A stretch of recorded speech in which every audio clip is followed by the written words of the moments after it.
Welcome to the Transatlantic Entrepreneur Podcast, the ultimate guide for European founders and businesses looking to grow their revenue with American clients, partners, and investors. The U.S. market is the land of opportunity, where ambitious entrepreneurs break through barriers, win more clients, and scale their success to new heights. Now it's your turn to make your mark. Here's your host, founder of the company Transatlantia and trusted mentor behind Europe's most successful transatlantic entrepreneurs, Christina Rebuffet-Broadus.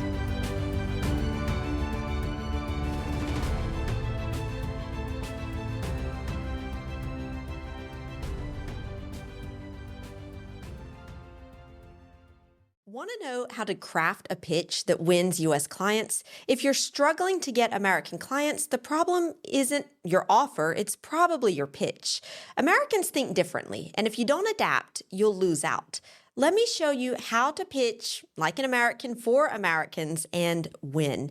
In this video, you'll learn how to adapt your pitch for the American market, why your current approach might be missing the mark, and the simple shifts that you can make to land more U.S. clients today. Now, if you don't know me, I am Christina Rebuffet-Broadus. I am the founder of Transatlantia, where we help European entrepreneurs break cultural, language, and mindset barriers to attract and win more American clients. Our clients have landed premium U.S. contracts, raised millions in funds, built stronger networks, and increased conversions, all by learning how to pitch in a way that resonates with their American clients and their American investors. Now, here's why a lot of European-style pitches fall flat in the U.S. The reality is, what works in Europe doesn't always work in the U.S. And the biggest mistakes that I see are these. Many European entrepreneurs focus too much on the technical details and the features of their service, rather than the outcomes that they deliver for the client. Americans are results-driven. They want to know what's in it for them, and they want to know it quick. So if your pitch doesn't answer the "so what" question, you risk losing their attention. For example, saying, "Our software has advanced algorithms," yeah, that might be true, but it's meaningless unless you add, "which will cut your processing time in half." Every part of your pitch needs to pass the "so what" test in order to resonate with your American clients. Remember that Americans have different ways of thinking. The American culture values results first, methods and features later, if at all, really. European thinking often builds up arguments and justifications to progressively come to a conclusion or a result. I mean, we literally think differently on different sides of the Atlantic. Another mistake that I see is what I'll call the one and done trap. It's thinking that your pitch is like one size fits all. I hear so many entrepreneurs say, "No, I'm good. I've already worked on my pitch." Now, we covered this in the previous video. Different audiences and different situations require different pitches. One audience, one pitch.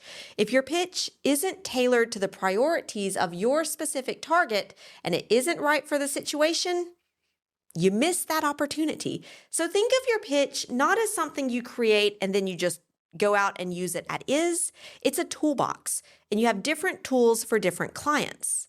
Now, another mistake that I see is credibility concerns. Many European entrepreneurs worry that being a smaller provider is a disadvantage in the big U.S. market. But honestly, here's the truth. Americans don't really care about the size of your business. They care about your expertise and the results that you're going to be able to give them, and they want to see proof of that. So if you position yourself as a specialist and you clearly show the value you bring and you have the proof to back it up, being smaller can actually work in your favor. So there's no need to feel ashamed if you're a small company. Be proud of your big results. Americans value specialists who can deliver niche expertise with confidence, and that's whether you're a company of 1 or 1,000. Now, you're going to need to build up your pitch toolkit, and there are 3 types of pitches that you need in order to make sure that you're pitching effectively no matter the situation. The first is the micro pitch. This is the 1 to 2 sentence answer to what do you do? You want to tailor it to resonate with the audience that you're speaking to whenever possible. Now, I know you don't always know who you're speaking to, but for example, for startups, it might be something like, I help fast-growing companies scale efficiently by reducing bottlenecks. You also need the second type of pitch, the conversational pitch.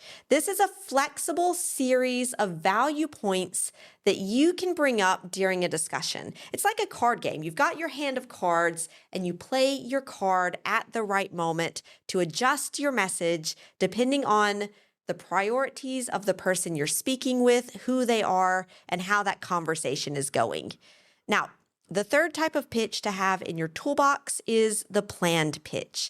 And this is a more formal type of presentation designed for a specific prospect or a specific audience. It breaks down the problem, your tailored solution that you offer, and the results that they can expect, all backed by data and stories that speak directly to them, and it makes it super clear who you are, what you do, who you help, how you help them, and what outcome they can expect.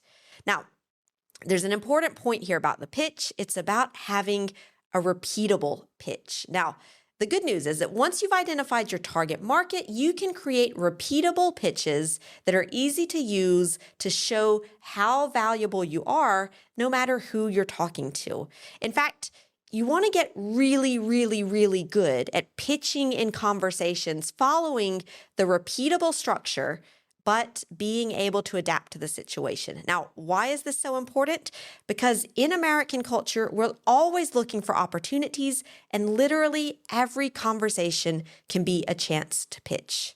Now, let's talk a little bit about networking and small talk and pitching. Americans love networking, whether it is at a conference, over coffee, even in casual small talk while you're waiting in line at a Starbucks. There could be an opportunity to pitch yourself there. They're everywhere. And Americans are very often open to listening to that and maybe even to making an introduction if they see the value in what you bring. So having a clear, repeatable micro pitch means that you're always ready to answer the question, what do you do? In a way that is clear, but also sparks curiosity and builds connections with absolute confidence so that they see your values. Now, like I said, Americans are constantly on the lookout for opportunities, not just for themselves, but also for the people in their network. So if your pitch is clear, engaging, and outcome-driven, it's easier for them to listen and to introduce you to someone who might need your services, even if it's not the person you're talking to. The better your conversational pitch, the more likely that is to turn a casual chat into a meaningful lead. Now, there are some practical strategies you can use to sharpen your pitch. So here's how to make your pitch really land with American clients. Talk about them, not about yourself. Speak directly to your ideal American client's goals. Revenue growth, efficiency, saving time, scaling, whatever. Avoid making your pitch about you and your product or service and make it about them. Also, integrate social proof in there. Americans trust recommendations, testimonials, and data. So really highlight your success with other clients, especially if they're US-based, just to give your pitch more credibility. And yes, even in a casual conversation, you can do this very naturally. You also want to be sure that you're refining and you're testing your pitch. Try it out in conversations, on LinkedIn, during meetings, anywhere that you can, so that you're able to see what resonates. You can tweak what doesn't, and you build up your confidence by putting yourself out there and practicing pitching as much as possible. And if you enjoy this as a learning process, not as a one and done task to tick off your to-do list, your pitches are just going to get so much better and you're going to reach so many more American clients. Now, when you take the time to create your toolbox of repeatable, tailorable pitches. You're no longer fumbling for the right words when it comes time to show your value. You're prepared, you're confident, you're focused, you're ready to connect with each American client on their terms or open a door to being put in touch with the right person. And this not only builds your conversions, but it also builds up the trust and credibility in you as a European entrepreneur doing business in, honestly, a land where kids start learning how to pitch at the age of 5. So now you know how to adapt your pitch to the US market and how to position yourself confidently with American clients. So here's the next challenge for you. A great pitch only works if you're consistently getting seen by the right people. So how do you gain visibility? How do you stand out? How do you position yourself as the go-to expert? That is the third step in my Transatlantic Entrepreneur Program, and I'll walk you through that step in the next video. I'll show you how to create a U.S. strategy that doesn't just win clients, but also builds your pipeline of opportunities. But if already you know that you want to learn more, go ahead and join me in one of my upcoming Transatlantic Entrepreneur Workshops. The link and the date for the next one is in the description below this episode. Now remember, pitching in the American market, it isn't just about showing a fancy PowerPoint to investors or delivering a polished sales presentation. It's about creating meaningful connections through every interaction, whether that's a quick LinkedIn reply, a casual networking chat, or a high-stakes meeting. Your pitch is your chance to show American clients that you understand their priorities, speak their language, and you deliver results that matter to them. And when you focus on the outcomes, you tailor your message to those specific audiences, and you position yourself confidently as the expert they need, you're not just pitching. You're building trust, you're opening doors, and you're setting your foundation for long-term success.